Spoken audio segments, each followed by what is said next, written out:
अंधा ठेलिया दोनों कुपड़न, जब अंधे को अंधा राह दिखाए तो दोनों कुएं में ही गिरते हैं। पाकिस्तान और चीन ने पूरा दम लगा दिया रिकैप में भारत को हराने के लिए, लेकिन बड़े ही आश्चर्य से बांग्लादेश और श्रीलंका आकर खड़े हो गए भारत के साथ और बड़ा बुरा हाल हुआ चीन का। क्या है ये रिकैप और क्यों ये हिंद महासागर से लेकर दक्षिण चीन सागर तक बेहद महत्वपूर्ण है? और श्रीलंका जो कि लगभग उपनिवेश बन चुका है चीन का, उसने चीन की मदद न की बल्कि भारत के साथ खड़ा हुआ। तो वहीं सबसे बड़ी खबर, आखिर रूस ने अपने 4 बॉम्बर क्यों भेज दिए? क्या तालिबान पर करेगा रूस हमला या फिर पामीर की पहाड़ियों से डर रहा है? जो काम कभी नहीं किया था रूस ने वो काम कर रहा है। इसके अलावा बहुत कुछ, आइए जानते हैं इन खबरों को विस्तार से। ये जो स्क्रीन पर आप मैप देख रहे हैं, यहाँ से अफगानिस्तान शुरू होता है और अफगानिस्तान के इस हिस्से में चले जाइए, यहाँ से शुरू होते हैं पहाड़ और ये पहाड़ यहाँ से शुरू होते होते तजाकिस्तान के अंदर भी पहुँच जाते हैं। इसे कहा जाता है पामीर की पहाड़ियाँ और पामीर की पहाड़ियों की बनावट ऐसी है कि यहाँ छिपकर बरसों आतंकवादी रह सकते हैं और ऐसा नहीं हुआ है कि ऐसा होता नहीं है। जब अफगानिस्तान में अमेरिका ने अपनी सेना उतारी थी तब सबसे बड़ी समस्या बनकर उभरे थे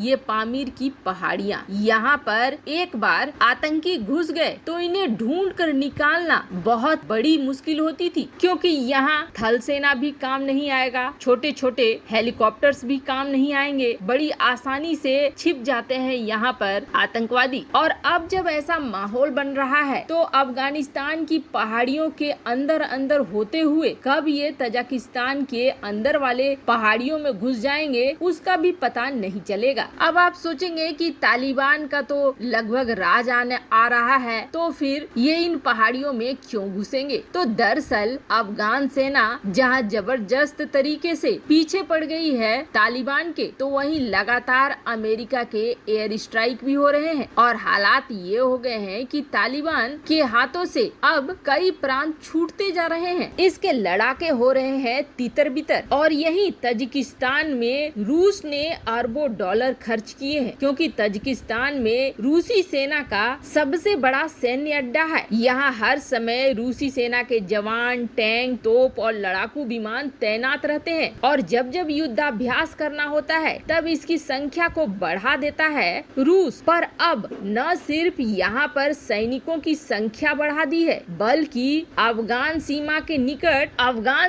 निकट रूस ने अपने टैंकों की भी तैनाती की है और वो भी T-72 और साथ ही साथ कई तरह के व्हीकल, कई तरह के उपकरण तजिकिस्तान अफगानिस्तान के बॉर्डर पर तैनात कर दिया है। लगातार यहाँ पर युद्धाभ्यास भी चल रहा है और इन सब के बीच जो कभी नहीं किया था रूस ने वो कर दिया है। अफगानिस्तान में तालिबान के जैसे जैसे पैर उखड़ रहे हैं वैसे वैसे रूस ने उज्बेकिस्तान बॉर्डर पर अपने खतरनाक Tu-22M3 परमाणु बॉम्बर को तैनात कर दिया है और वो भी 4 रूस के ये परमाणु बॉम्बर सुपरसोनिक स्पीड से उड़ते हैं और ऐसा पहली बार है जब रूस ने अपने देश से इसे निकाल कर किसी दूसरे देश में, भले ही तजिकिस्तान में उसका अपना सैन्य बेस है, लेकिन पहली बार ऐसा किया है। आपको बता दें ये परमाणु हमला करने में भी सक्षम है। अब रूस ऐसा कर क्यों रहा है? क्योंकि तालिबान के उखड़ते हुए पैर से अब रूस को ये चिंता हो रही है कि ये तालिबानी अब भागेंगे और भागकर छिपेंगे पामीर की पहाड़ियों में और जब ये पामीर की पहाड़ियों में बसेरा बनाने लगेंगे तो फिर ये तजिकिस्तान और रूसी बेस के लिए सबसे बड़ा खतरा पैदा करेंगे। ऐसे समय में रूस इस्तेमाल करेगा पामीर के पहाड़ियों पर माउंटेन्स में हमला करने के लिए बॉम्बर्स को, क्योंकि इस क्षेत्र में अगर कुछ काम आएगा तो फिर वो बॉम्बर ही है, बाकी कुछ भी काम नहीं आने वाला है। यही वजह है कि रूस ने अब यहाँ बॉम्बर्स की तैनाती शुरू कर दी है। तो वहीं चीन और पाकिस्तान ने भी अब इस इलाके में अपने सैनिकों की तैनाती शुरू कर दी है और ये कहा है कि हम जॉइंट एक्शन लेंगे अगर इस इलाके में आते हैं तालिबानी लड़ाके तो, क्योंकि चीन को डर लग रहा है कि उसके सिंजियांग प्रांत में उइगर मुसलमानों के आतंकी संगठन को मदद पहुंचाएगा तालिबान। तो वहीं दूसरी पूरी तरफ एक बड़ा उलटफेर हो गया है। अब ये जो इलाका आप देख रहे हैं, चाहे वो हिंद महासागर का इलाका हो या फिर ये दक्षिण चीन सागर का इलाका हो, जिस चीज के लिए चीन एड़ी चोटी का जोर लगा रहा था, दक्षिण चीन सागर और हिंद महासागर में इस ताकत को मिलने के बाद चीन और भी ज्यादा आक्रामक हो जाता और लगभग ये मानिए कि जीत ही जाता। वो चीज भारत ने न सिर्फ विफल कर दी है, बल्कि भारत का साथ देने के लिए ऐसे देश आए जिसकी तो उम्मीद भी नहीं की जा सकती थी, जिसमें म्यांमार, बांग्लादेश, श्रीलंका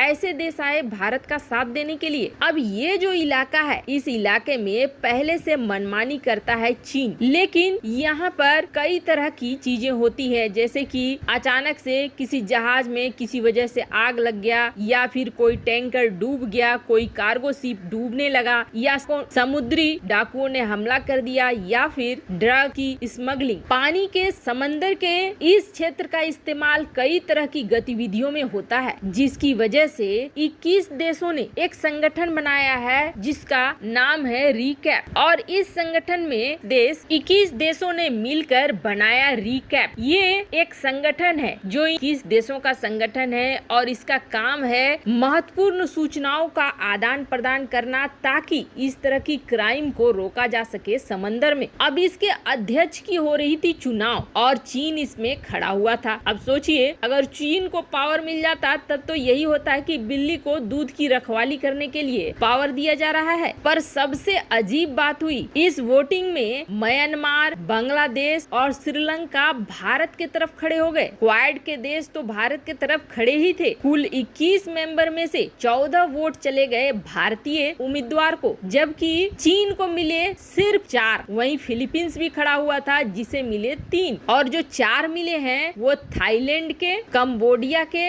लाओस के, जबकि बाकी सारे Denmark, UK, Germany, Netherlands, Norway, Myanmar, Bangladesh, इन सब ने वोट किया भारत को। चीन के मुंह पर ये बहुत बड़ा तमाचा है। चीन इस पद को पाने के लिए बहुत ही ज्यादा आतुर था, लेकिन भारत के नेतृत्व ने इसे हासिल कर लिया। वैसे आपको क्या लगता है? क्या आप सहमत है? भारत अब दुनिया में एक शक्ति के रूप में उभर रहा है और भारत पर भरोसा चीन से कहीं ज्यादा है। देशों का कमेंट कर अपनी राय जरूर बताएं। जल्द मिलते हैं अगले वीडियो में नई खबर के साथ।